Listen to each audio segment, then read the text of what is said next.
Hello everybody, this is Dr. Sampath Chandra Prasad Rao. I'm a ENT head and neck surgeon, fellowship trained in skull-based surgeries, working at Columbia Asia Hospital, Sarjapur Road, Bangalore. Today's discussion will be on the COVID scenario that's affecting all of us, both in India and across the world. We've been receiving a lot of queries from patients and from the public alike regarding what needs to be done and what is the future when it comes to COVID and how to deal with the present crisis of the pandemic. So let me begin by touching upon a few numbers. I can speak about the Indian scenario, and way back in March when the pandemic broke in India as well, we had just about a few hundred cases. Today we are looking at close to 13 lakh cases in India and close to 1.57 crore cases across the world. Unfortunately, 31,000 people have died in India alone, and close to 6,39,000 people have died all across the world.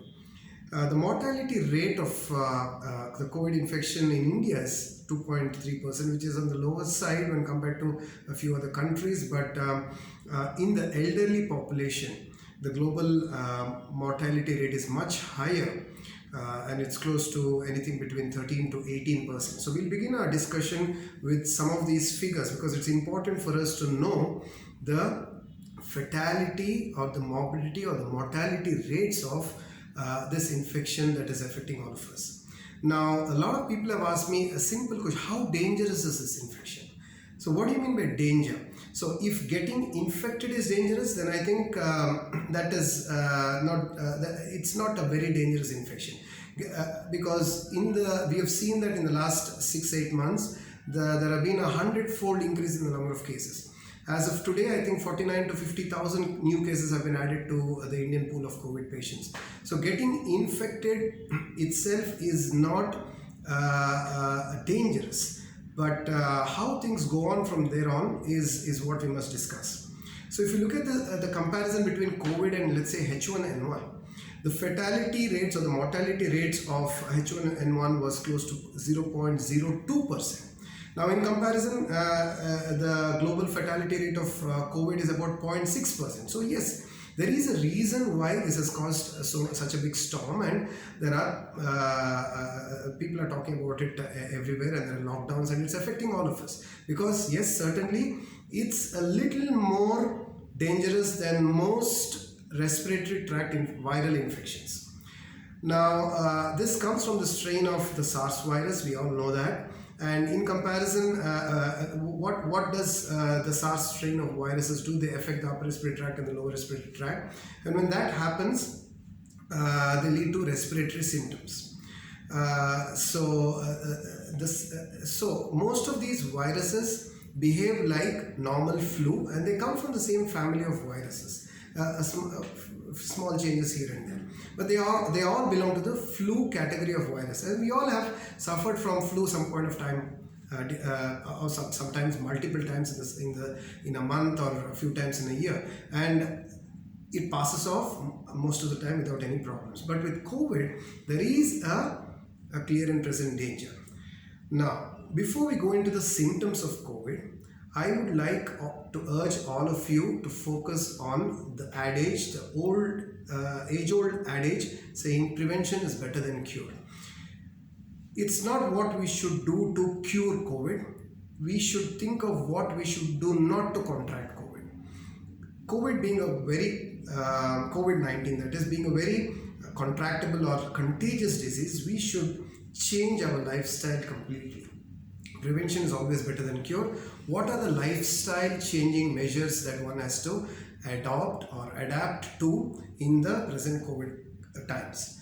First and foremost, we must make it a habit to wear masks whenever we step out of the house. Before this, it is also important for us to know that no public place is safe, especially with the emerging evidence that COVID could also be airborne. You could have somebody who has just passed by with a COVID infection. Just the fact that he or she would have just breathed out air could infect you if this is proven to be true. Earlier, COVID was supposed to be a contact disease, but now it's suspected to be an airborne disease as well. Now that makes it extremely contagious. So the first thing that one has to know and do is to avoid exposing oneself to the potentially infected areas. So go out of the house. Times have changed. It's no longer late 2019 or early 2020.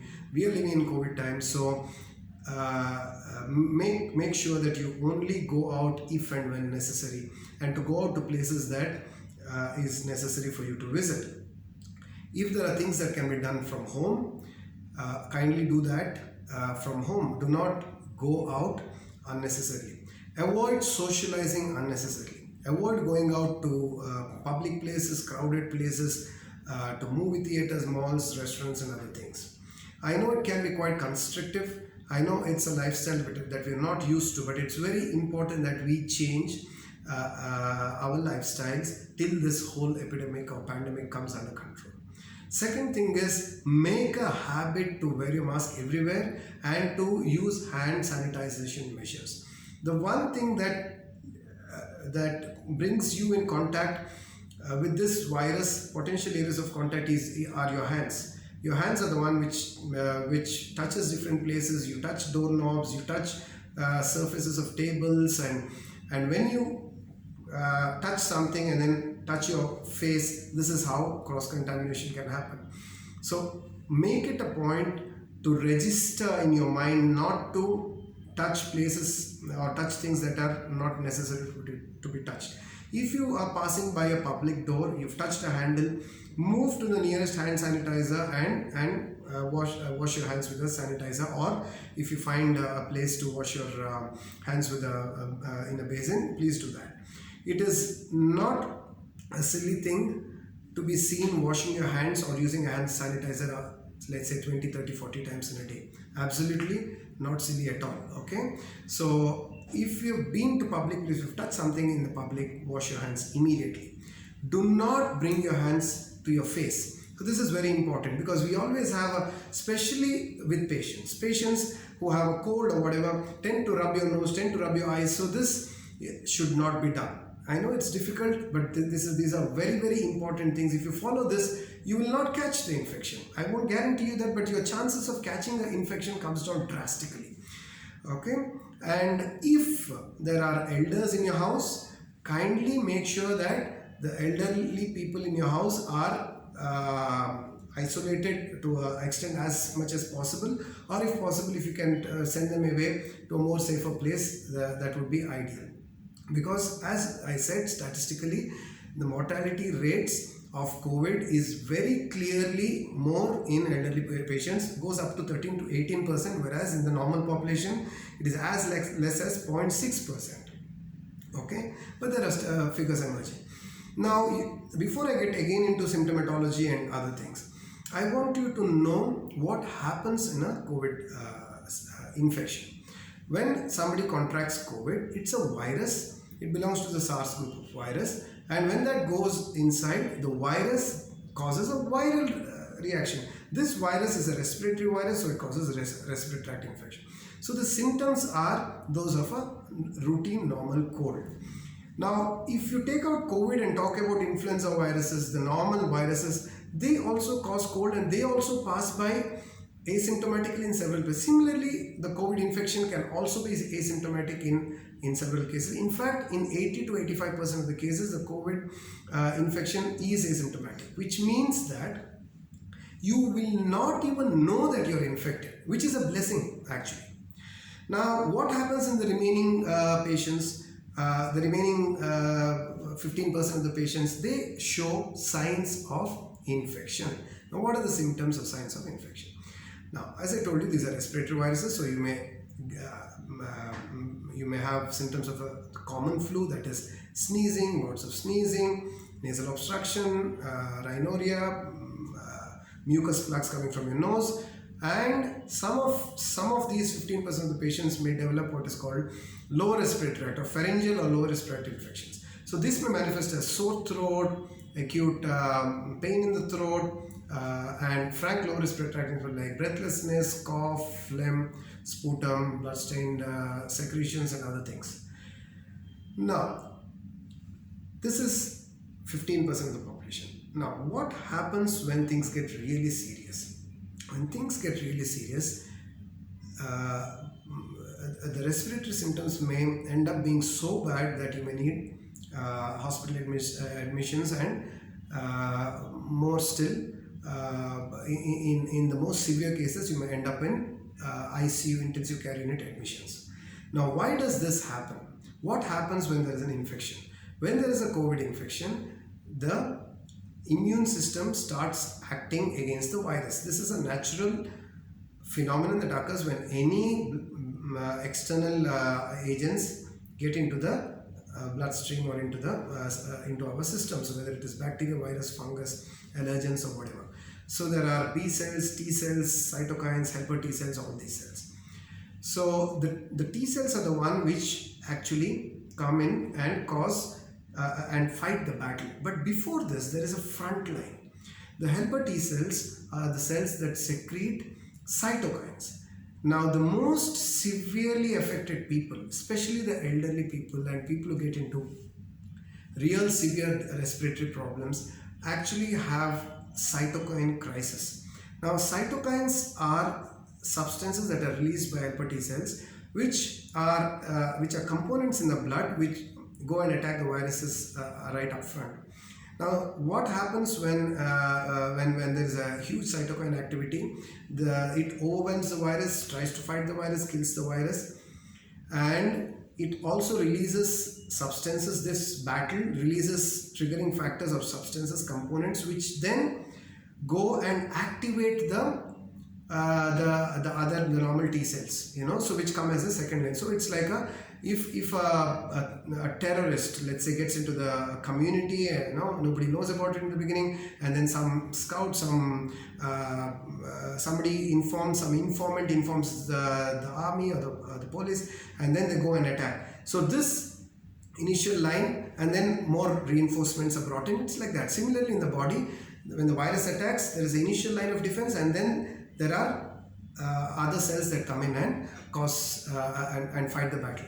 Now, when this happens, in most people, the battle is won and recovery happens and patients recover. But in those few people who do really bad, we have observed what is called a cytokine crisis. Now, this cytokine crisis happens when the components released by the helper T cells that are supposed to fight the frontline battle become so aggressive, or their trigger becomes so misplaced that they also fight against the normal cells of the body. They cause body damage.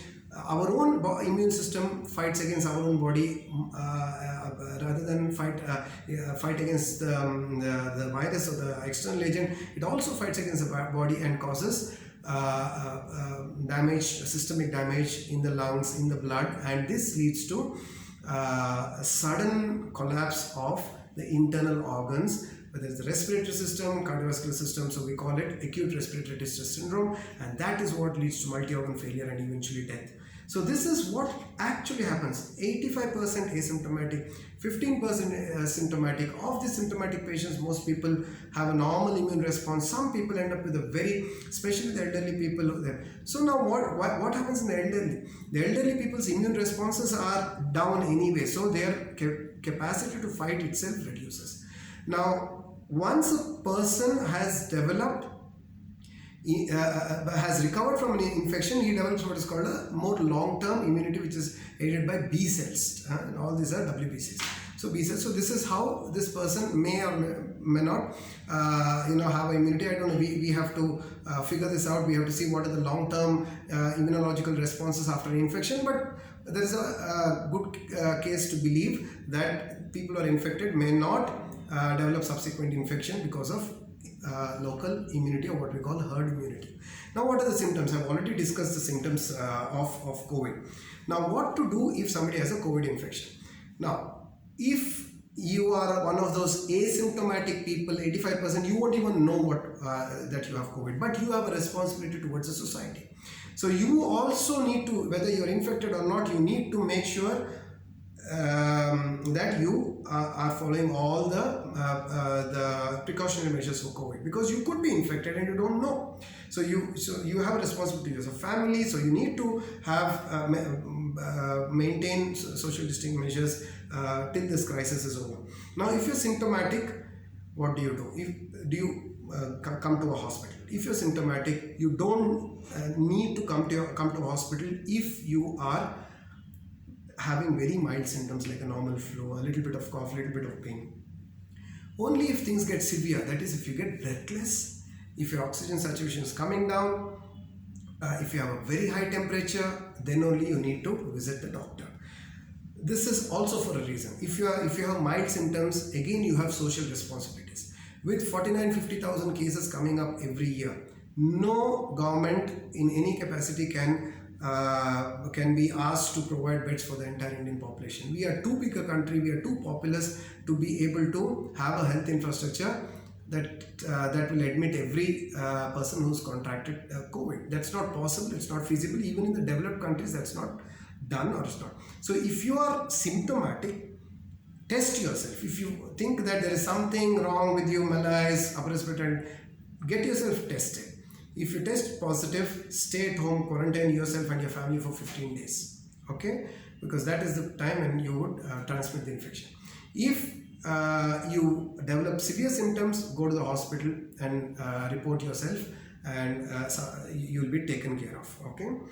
Now, there are many people who need surgeries, whether it is an emergency, accidents, or even elective surgeries. So somebody has got a cancer, somebody has got thyroid, somebody has got a very severe upper respiratory tract problem, or ear problem, skull base issues.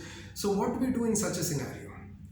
Now this is a little difficult to judge, because quite honestly, any disease that is as severe as one of the things that I described, which requires a surgery, obviously requires early intervention. The earlier we do surgery, the better it is. But we also have a dilemma here.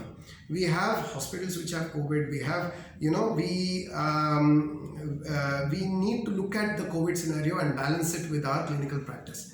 So what I advise is that if it is a non-essential surgery, suppose you've been having allergic rhinitis, suppose you've been having a ear infection which has led to a ear perforation for a long time, you have chronic tonsillitis which you've been having for a long time, you can postpone this, because this is not an essential surgery. So the non-essential surgeries need to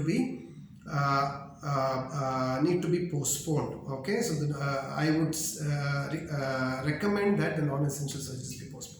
The more essential surgery, suppose there's a tumor, suppose there's a cancer, these surgeries have to be done. In that case, I advise all my patients to undergo a COVID test even before they step into the hospital.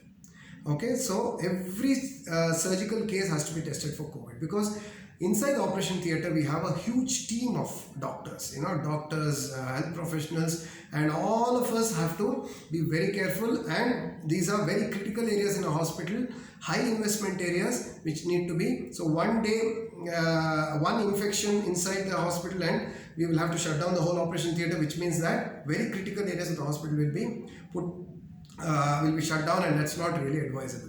So get a COVID test done even before you come to a hospital if you have a more a disease that is quite what I would say dangerous, like a tumor or something like this. Now we take up cases for surgery, and as I told, we advise a COVID test, and we do surgeries with all precautions for COVID. At Columbia Shira Hospital, Sarjapur Road, we have the COVID wards completely isolated from the normal wards. So it's a hospital which has very little risk of transmission of COVID from COVID patients to normal patients who are going there for other purposes. The wards are kept separate, the lifts are separate, and the whole system that deals with COVID is separate from the other areas of the hospital. So yes, when we take up a patient for surgery during this COVID time, what we do is we make sure that there are no, when a normal case is going on, we make sure that there are no other infected cases, and especially that there are no COVID cases. When there is a COVID surgery going on, we shut down the theatre, we disinfect the whole theatre, there are no surgeries happening simultaneously.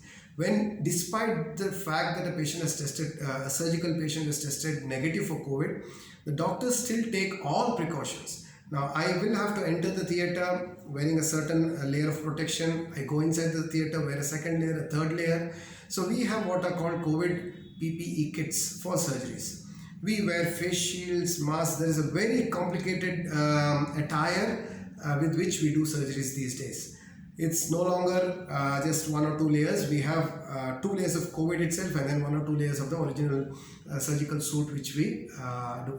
Surgery is very difficult during COVID times. We are not at all comfortable doing this as a surgical team. My nurses, my attending staff, anesthetists and their assistants, all of us are quite constricted, quite claustrophobic. So we don't really enjoy having so many layers while doing surgeries. It's not the most pleasant thing to do, but yes, this is something we have to do to make sure that we are safe. As I told you, these are very critical areas, and in the most critical area of the hospital, like the operation theater and the ICU, we need to be doubly, triply sure that we are completely protected against infection, and we also make sure we don't transmit infections to others. So in the operation theater, rest assured that the best COVID precaution techniques are used when you're being operated. Even when you move out of the operation theater into what is called a post-op or an ICU, we make sure that we are more or less in the same attire. You will know that all the attending staff are in COVID PPE kits. Okay. Again, after the surgery, you will be moved to wards. In the wards too, 100% precautions are taken to make sure that that there is no contamination or co-transmission of COVID. Everybody is wearing, a lot of precautionary things like double gloves, face shields, N95 masks, hoods, and PPE kits when you are in the hospital. So in the hospital, all the surgeries are done with utmost care and precautions for COVID. So as I told you now, I've discussed asymptomatic cases. I've told you what to do if you're symptomatic. If you're mildly symptomatic, stay at home. If you've got very severe symptoms, go to the hospital. If you need surgeries, I've told you what has to be done. If it's a non-essential surgery, as I told you, you can postpone it till some time that some better situation evolves as far as COVID is concerned. If it's a very essential surgery, if it's a serious issue which needs surgical intervention immediately, you have to get admitted and operated, and we do this under COVID precautionary guidelines. Every hospital is mandated by the government to follow these guidelines, and we follow it to the T. And there are guidelines issued by the Government of India, the state government, the Medical Council of India, and by the hospital itself.